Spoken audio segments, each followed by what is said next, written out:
এ কি মা, তুমি আবার কষ্ট করে পানি নিতে আসলে কেন? আমাকে বললেই তো আমি নিয়ে যেতাম।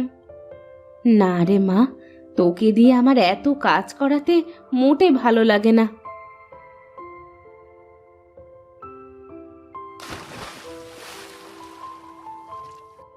মা, আমার তো কাজ করতে কোনো কষ্ট হয় না, তুমি খালি খালি এমনটা ভাবো। আমি সবই বুঝি রে মা, তুই কত ভালো। আর তোর বোন দুটো হয়েছে বদের হাড্ডি, বাড়িতে এক কুড়ো কাজ করে দেওয়ার কোনো নাম নেই, সারাক্ষণ দুজনে ঝগড়াঝাটি করতে থাকে। দেখবে মা, একদিন ওরা ওদের ভুল বুঝতে পারবে। তুমি যাও মা, বাড়ির মধ্যে যাও, আমি আসতেছি।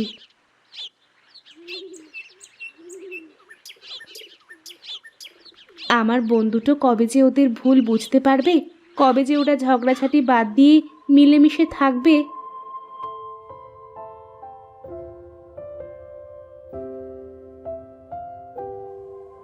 এই মিতু, এই ঋতু, ওঠ, অনেক বেলা হয়ে গেছে, মা কিন্তু বকবে তোদের।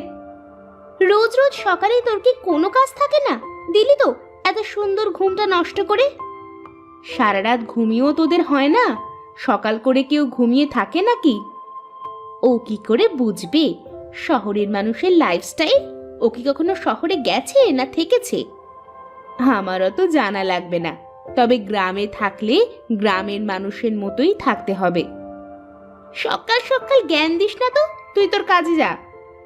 হ্যাঁ, আমার তো অনেক কাজ, ব্যাস তোদের ডাকতে আসলাম, এখন আমি যাই।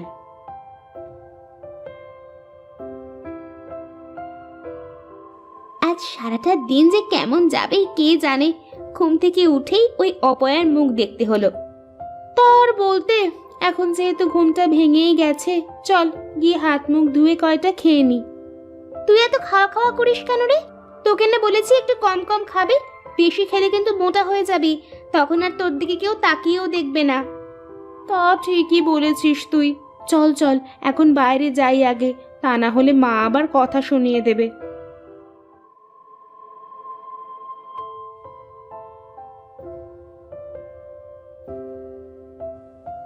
এভাবে বেলা করে শুয়ে থাকলে যে শরীর খারাপ করবে, তাছাড়া একটু বাড়ির কাজ কামে তো সাহায্য করতে পারিস তোরা। আমরা কেন কাজ করব? তোমাকে সাহায্য করার জন্য তো নিতু রয়েছে, ও তো সব কাজ পারে। নিতু তো সব কাজ পারে, আমাকে ঘরের কাজে সাহায্য করে, কিন্তু তোরা তোরা তো শুধু বসে বসে খাস আর রূপচর্চা করিস। শোনো মা, বাইরে ধুলোবালির ভিতরে কাজ করলে আমাদের চেহারা নষ্ট হয়ে যাবে, আর রান্নার কাছে তো যেতেই পারবো না। বলি, কাজ কাম না শিখলে বিয়ের পরে শ্বশুর বাড়িতে গিয়ে কথা শুনতে হবে যে। কি যে বলো মা, আমাদের কি আর যে সে ঘরে বিয়ে হবে? দেখো, আমাদের বিয়ে করার জন্য রাজা বাদশার ছেলেরা সম্বন্ধ নিয়ে আসবে। হ্যাঁ মা, আর 4-5টা কাজের লোক থাকবে, আমাদের কোনো কাজ করতে হবে না। তোদের এই অহংকারের কারণেই না তোদের কপালে কষ্ট চলে আসে। বাজে বকো না তো মা, এখন খাচ্ছি, একটু শান্তিতে দুমুঠ খেতে দাও তো। আহ মা, এখন এসব কথা না বললে কি তোমার হতো না? চুপ করো, ওদের খেতে দাও। আর হ্যাঁ, ওরা কেন কাজ করবে? আমি তো তোমার সব কাজ করে দিই। থাক, আর আমাদের হয়ে সাফাই গাইতে হবে না, তুমি আগুনে ঘি ঢালার লোক। চল মিতু, আমার খাওয়া শেষ।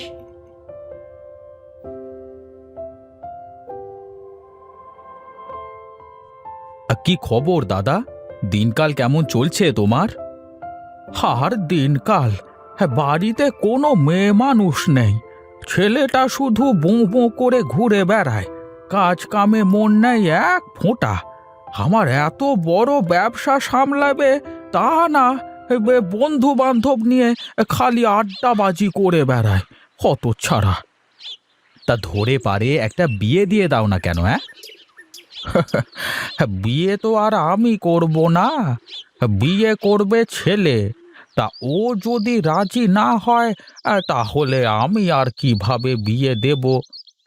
ও আচ্ছা, তাহলে এই ব্যাপার। আচ্ছা বিনোদ, তোর মেয়েরা বড় হয়ে গেছে না? হ্যাঁ, ওই আর কি, বড় হয়েছে। কিন্তু কেন?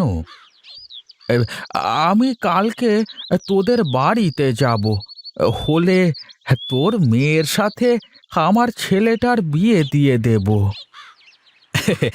বেশ বেশ, এ তো খুবই ভালো কথা দাদা। তাহলে তুমি কালকেই একবার আসো আমাদের বাড়িতে, কেমন? ঠিক আছে, ঠিক আছে। হ্যাঁ, কালকে অবশ্যই যাব, কেমন? হ্যাঁ, এখন তাহলে আমি উঠি, আমার আবার একটু গঞ্জে যেতে হবে।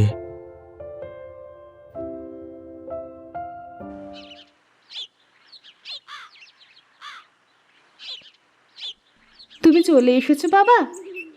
হ্যাঁ রে মা, চলে আসলাম। মিতু আর ঋতুকে ডাক দে দেখি। তুমি দাঁড়াও, আমি এক্ষুনি ডেকে আনছি। কি গো, তুমি ব্যাগের ভিতরে করে কি নিয়ে আসলে? কি আর নিয়ে আসবো, মেয়েদের জন্য কিছু নিয়ে আসলাম। তুমি আমাদের ডেকেছো বাবা? হ্যাঁ রে মা, এই দেখ আমি তোদের জন্য কি নিয়ে এসেছি। বাহ, খুব সুন্দর চুড়ি বাবা, তুমি অনেক ভালো। চল চল, ঘরে গিয়ে চুড়িগুলো পরে দেখি কেমন লাগে। কি গো, তুমি দুই মেয়ের জন্য চুড়ি আনলে আর নিতুর জন্য কিছুই আনলে না? কে বলেছে তোমাকে যে আমার নিতু মায়ের জন্য কিছুই আনিনি? আমার নিতু মা তো ওদের মতো সাজুগুজু নিয়ে পাগল না, তাই আমি ওর চুল বাঁধার জন্য সুন্দর লাল ফিতা নিয়ে এসেছি। কই কই দেখি বাবা। যা মা, ঘরে গিয়ে ফিতা দিয়ে চুলগুলো বেঁধে নে, দেখি কেমন লাগে। দেখ তো নিতু, আমাকে দেখতে কেমন লাগছে? বাহ, খুব সুন্দর লাগতেছে। আর আমাকে? দুজনকেই খুব সুন্দর লাগতেছে। তোরা তো এমনিতেই দেখতে অনেক সুন্দর, এই চুড়িগুলো পরে তোদের আরো বেশি সুন্দর লাগতেছে। বাহ, তোর হাতের ফিতাটা তো খুব সুন্দর, তোর জন্য এনেছে বুঝি? হ্যাঁ রে, বাবা আমার চুল বাঁধার জন্য এই ফিতেটা এনে দিয়েছে। তুই তো আর আমাদের মতো এত সুন্দরী না যে বাবা তোকে আমাদের মতো সাজার জিনিস কিনে এনে দেবে। আমারও তো সাজার শখও নেই। বল যে তুই আমাদের মতো সুন্দর না তাই সাজিস না, আমাদের মতো সুন্দর হলে তো তুইও সাজদি। তোদের সাথে এই বাজে প্যাচাল পাড়াতে আমার আর ইচ্ছে হচ্ছে না, তোরা থাক, আমি গেলাম। ফিতেটা দিয়ে চুলগুলো বেঁধে যা, তা না হলে তো বাবা কষ্ট পাবে।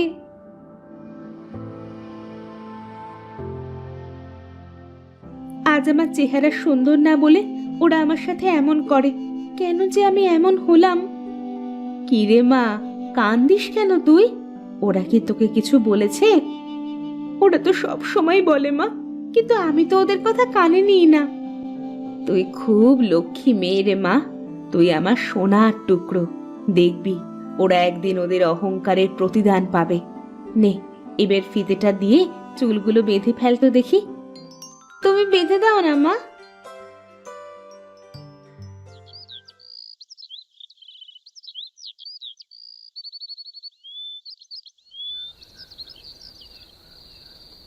কিরে নিতু, নিবি নাকি একটু ক্রিম মুখে? না না, আমার ওসব লাগবে না, তোরাই নে। আহারে, এত করে বলছেও, নে না আজকের মতো। না, সারা জীবন কিছু নিলাম না, একদিন নিয়ে আর কি হবে? না নিলে বুঝবি কি করে যে কি হয় আর কি না হয়? তাছাড়া তুই তো আমাদেরই বোন, তোকে এরকম দেখতে আমাদের আর ভালো লাগে না। এত করে যখন বলছিস, তাহলে ঠিক আছে, আজকে একটু নিয়েই দেখি। আমার অনেক ঘুম পাচ্ছে রে, এখন শুয়ে পড়ি।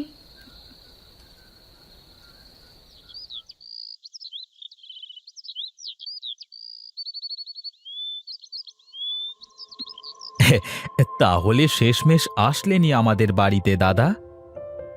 কি আর করব, যে করি হোক ছেলেটাকে এবার বিয়ে দিতেই হবে। চাটা কেমন হয়েছে দাদা? হুম, খুব সুন্দর হয়েছে। কতদিন এরকম চা খাইনে। সেই যে গিন্নি চলে গেল, তারপর থেকে বাড়িটা কেমন যেন ফাঁকা ফাঁকা লাগে। গিন্নি, যাও যাও, তুমি ঘরের ভেতরে গিয়ে মেয়েদের নিয়ে আসো। হ্যাঁ হ্যাঁ, আমি এক্ষুনি যাচ্ছি।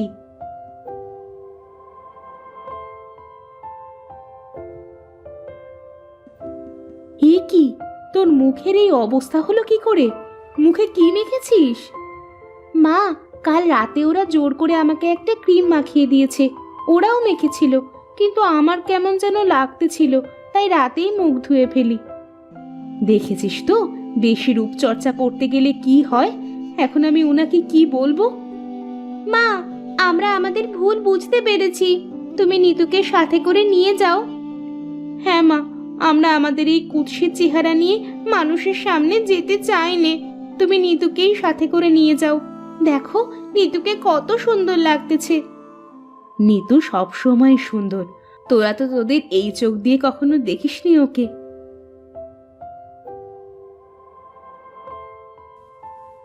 বাহ বাহ বাহ বাহ বাহ, কি ভারী মিষ্টি চেহারা, আমার খুব পছন্দ হয়েছে। সত্যি বলছো দাদা? কিন্তু তোমার ছেলে যদি পছন্দ না করে? আরে, ছেলের বাপ যখন পছন্দ করেছে, ছেলে কেন পছন্দ করবে না? আলবাত করবে। তুই বিয়ের আয়োজন কর, একটা শুভ দিনক্ষণ দেখে, কেমন? ঠিক আছে দাদা, তাই হোক। তা মা, তুমি সব রান্না বান্না কাজ কাম ঠিকঠাক করে পারো তো? তার বলতে দাদা, বাড়ির সব কাজ তো প্রায় ওই করে।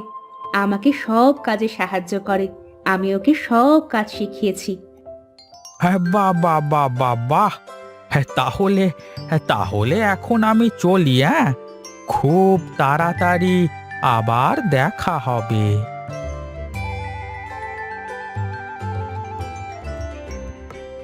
কি গিন্নি, বলেছিলাম না আমার নিতু মায়ের কপাল সত্যিই খুব ভালো? হ্যাঁ গো, সত্যিই তাই। দেখেছিস মা, তোরা যে রূপ নিয়ে অহংকার করতিস, আজ তার কি হলো? আমরা আমাদের ভুল বুঝতে পেরেছি বাবা। এখন থেকে আমরা আর কোনো অহংকার করব না।